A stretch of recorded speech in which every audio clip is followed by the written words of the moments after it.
भैया ये तो पंपा सरोवर प्रतीत होता है। अर्थात अंततः हम अपने गंतव्य तक पहुंच ही गए। हाँ लक्ष्मण, हमें माता शबरी को ढूंढना है। वही हमें आगे का मार्ग दिखाएंगी। आओ।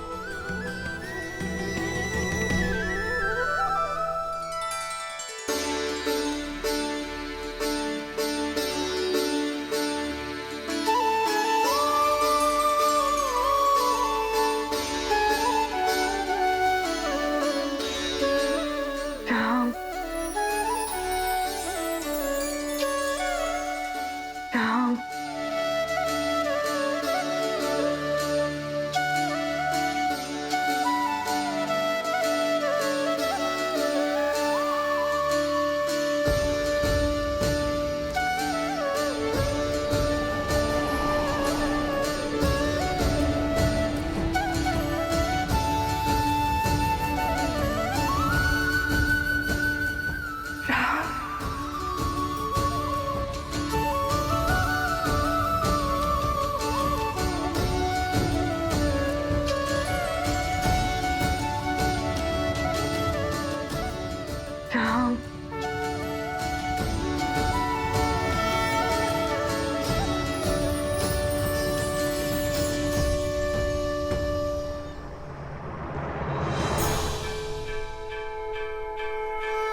राम राम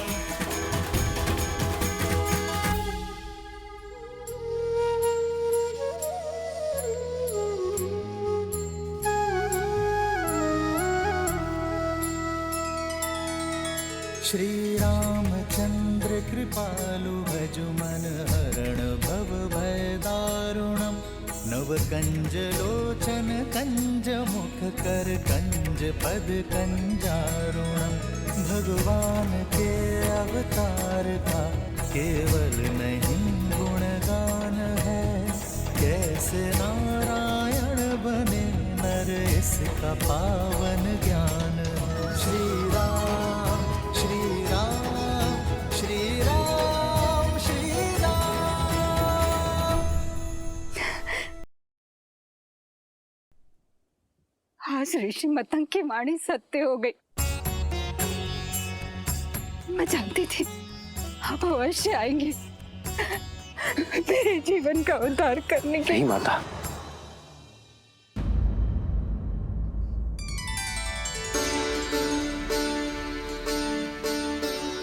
आप मेरे लिए माता समान हैं और माँ पुत्रों के पग नहीं छूती, वो उन्हें आशीष देती है। माता, आपने आपने मुझे माता कहा। जो बरसों अपने पुत्र की प्रतीक्षा करे, जो उसके सत्कार के लिए सदैव तत्पर हो, उसे माता नहीं तो क्या कहूं माता।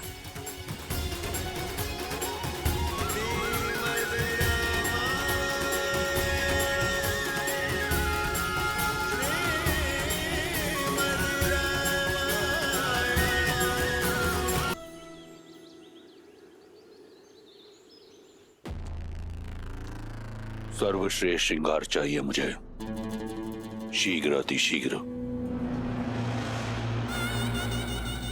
मैं सीता को अपना बनाने के लिए अति उत्सुक हूं।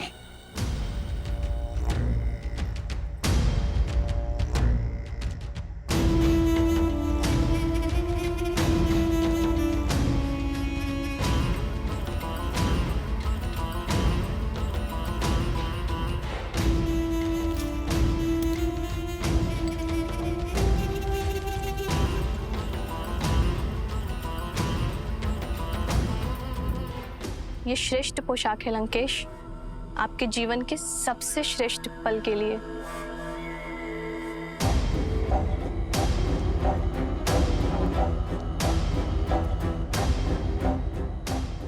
लंकेश्वर सज है अपनी बहन के प्रतिकार और अपनी परीक्षा के पुरस्कार दोनों के लिए।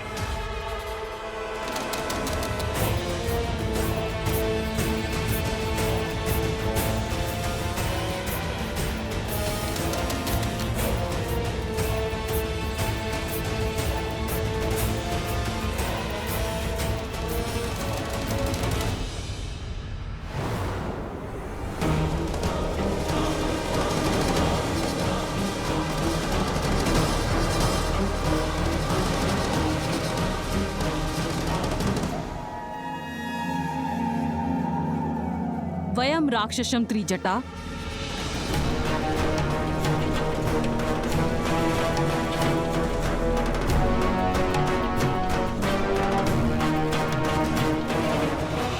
ऐसे होगी राक्षस जाति की रक्षा? मुझे तुम्हारा अभिवादन नहीं चाहिए, मुझे सीता की स्वीकृति चाहिए। मंडप सजा हुआ है, ये अभी तक सज्ज क्यों नहीं हुई है? मैंने बहुत प्रयास किया। अत्यंत हठी है ये, न भयभीत होती है और न प्रश्न का उत्तर देती है। एक चट्टान की तरह अटल है। रूपवती हो, कदाचित इसीलिए अब तक जीवित हो, अन्यथा लंकेश को प्रतीक्षा कराने का दंड मृत्यु होता है। चलो सज्ज हो जाओ। एक पतिव्रता केवल अपने पति के नाम के वस्त्र पहनती है। मेरा श्रृंगार, मेरा आभूषण, मेरे राम का प्रेम है। स्वर्ण लंका की महारानी बनने का स्वर्णिम अवसर मिल रहा है, मूर्ख। जिसे तुम स्वर्णिम अवसर कह रही हो, वो मेरे लिए दुर्भाग्य का निमंत्रण है। कह दो अपने लंकेश से, जिस सीता को वो पाना चाहते हैं वो केवल श्री राम की है। मूर्ख स्त्री, तू बातों से नहीं बल से ही मानेगी।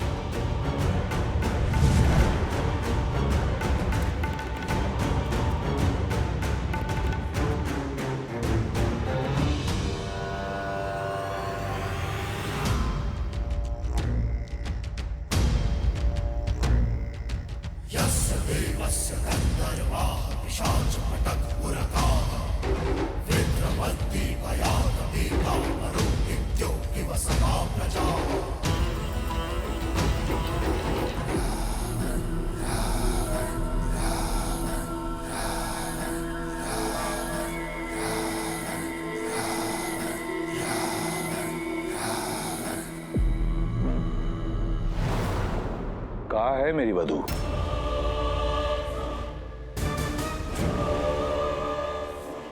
एक महामंत्री का मौन राजा और राज्य दोनों के लिए पतन का कारण होता है। प्रहस्त, उत्तर दो।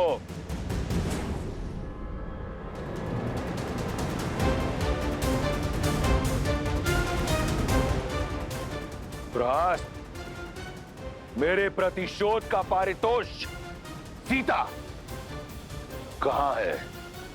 जी वो आती ही होगी भैया। त्रिजटा और एक जटा को मैंने भेजा है उसे लेने के लिए। महाराज, महाराज, महाराज, महाराज, महाराज, महाराज, महाराज, देखिए महाराज, देखिए क्या हुआ।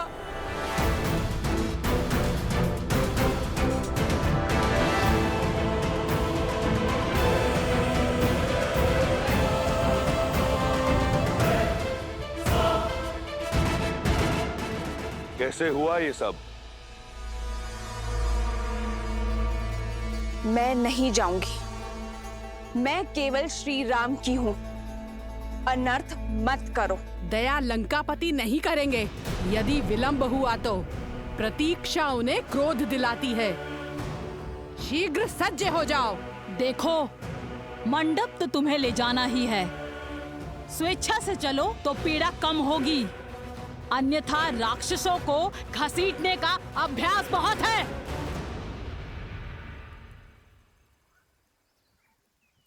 श्री राम, श्री राम। त्रिजटा, इसका दंभ तोड़ने में मेरी सहायता करो। श्री राम, श्री राम, श्री राम, श्री राम, श्री राम, श्री राम।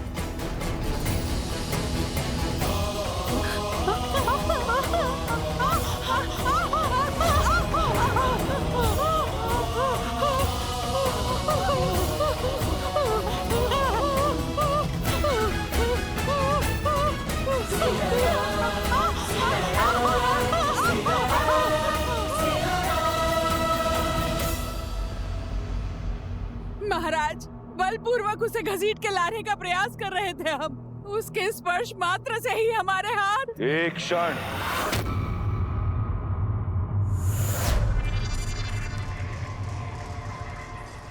पुनः कहो, क्या किया तुमने?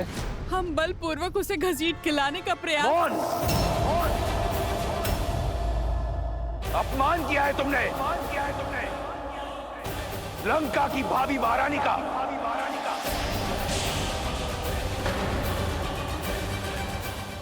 स्मरण रहे, मेरा विवाह होना है उससे।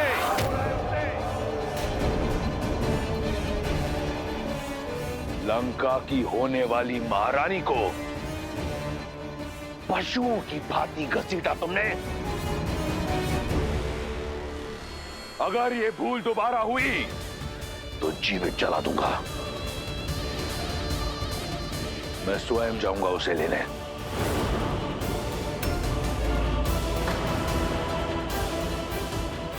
ये एक वर का कर्तव्य भी है और धर्म भी। सावधान लंकेश। बुद्धिमान व्यक्ति संकट को पहचान कर भविष्य का निर्णय लेता है। एक पतिव्रता स्त्री की पवित्रता को मत ललकारिए।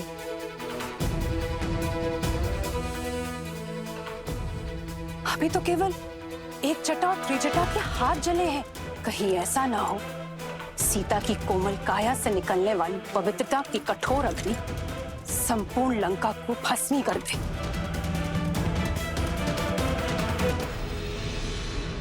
अभी भी समय है, सीता लौटा दीजिए राम को। भैया, मंदोदरी भाभी उचित कह रही। हमें श्री राम को उनकी सीता। मौन!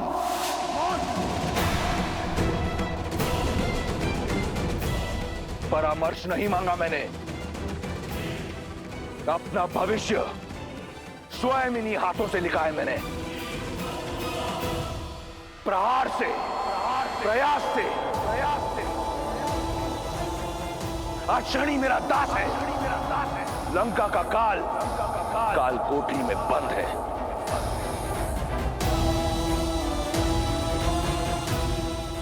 और अपनी भाग्य रेखा में मैं सीता को स्वयं लिख चुका हूं।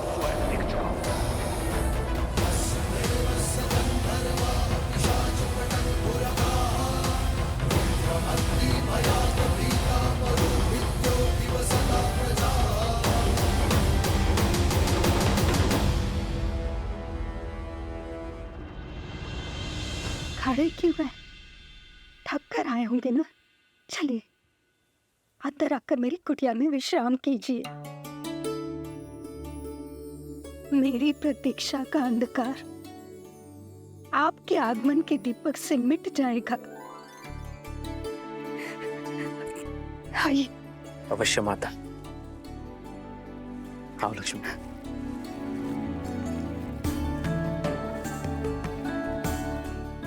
आइए।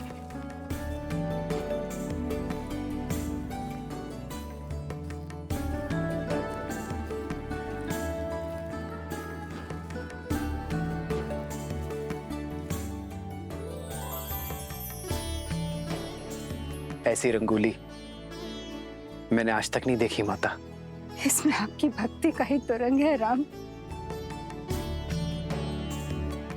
आइए आइए बैठिए।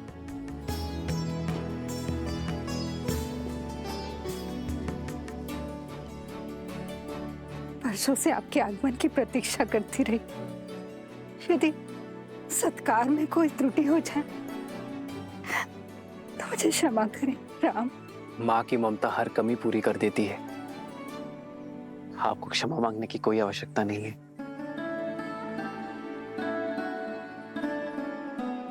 आप दोनों थक गए होंगे ना, और भूख भी लगी होगी ना।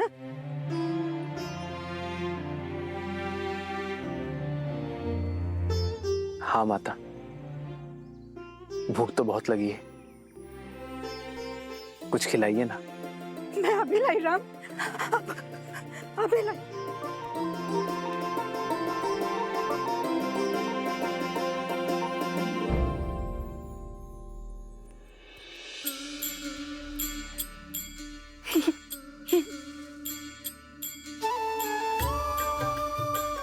ये खाइए राम, मैंने स्वयं एक एक पेड़ चखकर देखा है और ये बहुत मीठे हैं।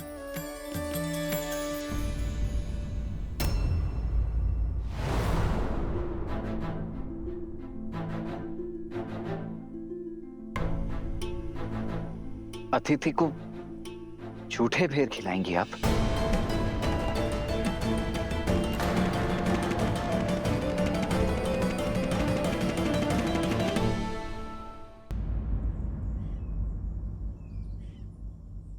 वो सारे बेर मीठे नहीं होते ना, इसलिए स्वयं सारे बेर चख कर देख रही हूं कि जो भी मीठे होंगे वही प्रभु राम को अर्पित करूंगी। और मैं परमासी स्त्री हूं, राजाओं के सत्कार का नियम नहीं जानती। कहीं कोई त्रुटि हो गई है इसलिए नहीं खा रहे ना। ना खाने के पीछे का कारण कुछ और है। एक माता अपने शिशु की गुटी स्वयं चखती है कि कहीं वो कड़वी तो नहीं,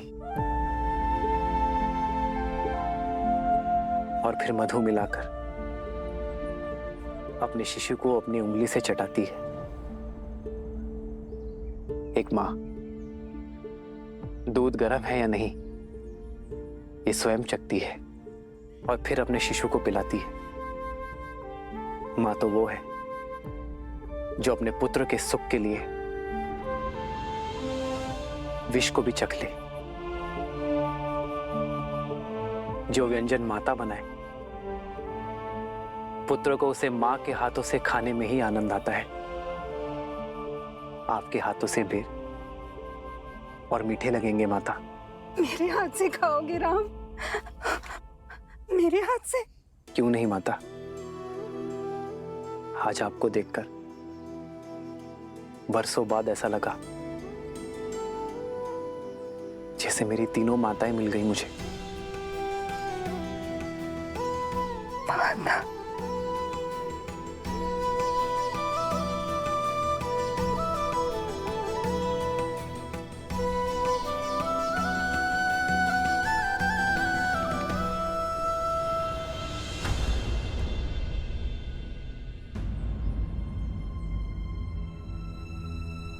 क्या हुआ माता, आप रुक क्यों गई?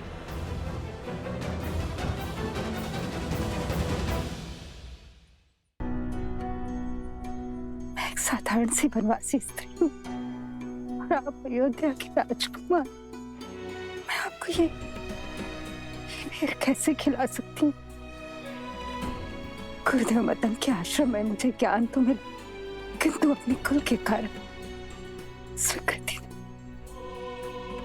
और इसीलिए मुझे ऋषिमुख पर्वत छोड़ यहाँ आना पड़ा, एकाकी जीवन बिताना पड़ा। यदि आपको छुआ तो आप कहीं मलिन न हो जाए। एक माता तो अपने शिशु को काजल का टीका लगाती है लोगों की मलिन दृष्टि से बचाने के लिए। भला उस माता के छूने से पुत्र मलिन कैसे होगा? प्रेम तो पारस है जो मलिन को भी पवित्र बना दे। फिर यह महत्वपूर्ण नहीं कि कौन किस रूप में किस घर में, किस कुल में जन्मा है, महत्व तो कर्मों का है माता।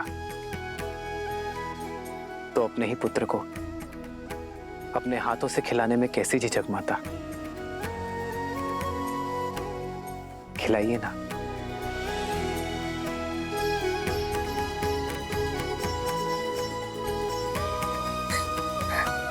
ये खाओ राम, ये बहुत मीठा है, ये खाओ। हाँ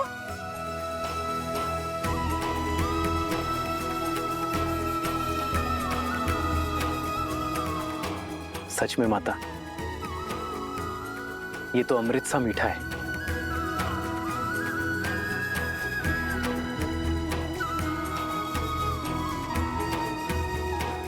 लो लक्ष्मण, माता के हाथ का प्रेम और स्वाद है इसमें, खाओ।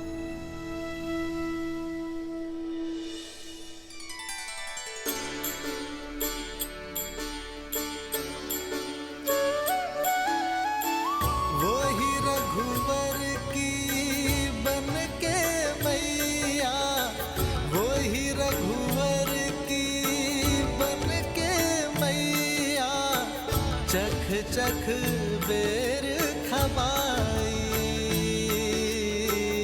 चख चख बेर